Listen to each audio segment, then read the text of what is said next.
আসসালামু আলাইকুম সুপ্রিয় দর্শক। এবার ধানমন্ডি ৩২ নম্বরে ফুল দিতে গিয়ে মারধরের শিকার হয়েছেন ঢাকা বিশ্ববিদ্যালয়ের অধ্যাপক জামাল উদ্দিন। প্রিয় দর্শক,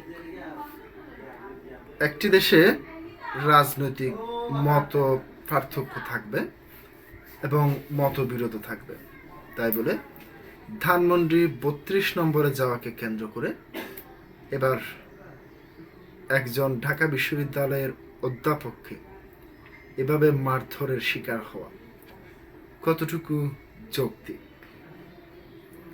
আপনারা জানেন ৫ই আগস্টের পর থেকে দেখে আসছি যে ধানমন্ডি ৩২ নম্বর রাষ্ট্রীয় সম্পদ।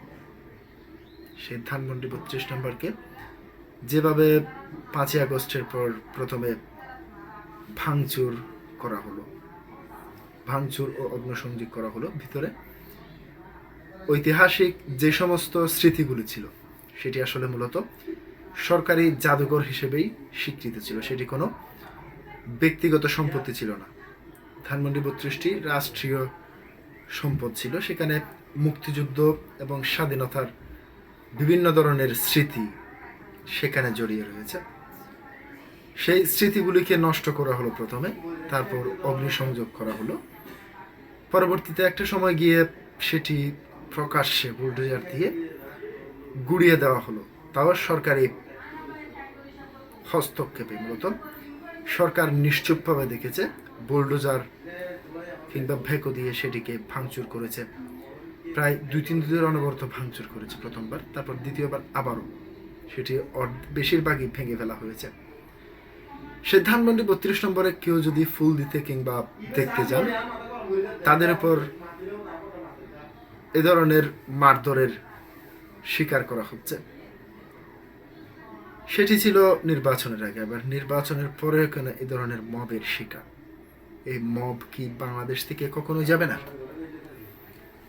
এবার প্রথম আলো যে নিউজটি করেছে সেটি আপনাদের সামনে একটু তুলে ধরছি। রাজধানীর ধানমন্ডি ৩২ নম্বরে বঙ্গবন্ধুর বাড়িতে গিয়ে মারধরের শিকার হয়েছেন ঢাকা বিশ্ববিদ্যালয়ের সমাজবিজ্ঞান বিভাগের অধ্যাপক আকমত জামাল উদ্দিন সহ ৫ জন।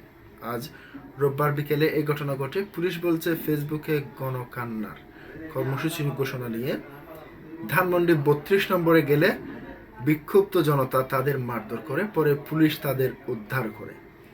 ঢাকা মহানগর পুলিশের ডিএমপি অতিরিক্ত উপকমিশনার জিসানুল হক প্রথম আলোকে বলেন, পুলিশ ৫ জনকে উদ্ধার করে থানায় নিয়ে এসেছিল। ঢাকা বিশ্ববিদ্যালয়ের শিক্ষক সহ ২ জনকে ছেড়ে দেওয়া হয়েছে। বাকি ৩ জন কার্যক্রম নিষিদ্ধ ছাত্রলীগের রাজনীতির সঙ্গে জড়িত বলে পরিচয় দিয়েছেন। এই ৩ জনের বিষয়ে বিস্তারিত জানার চেষ্টা করা হচ্ছে। প্রিয় দর্শক, আজকে পর্যন্তই। আসসালামু আলাইকুম রহমতুল্লাহ।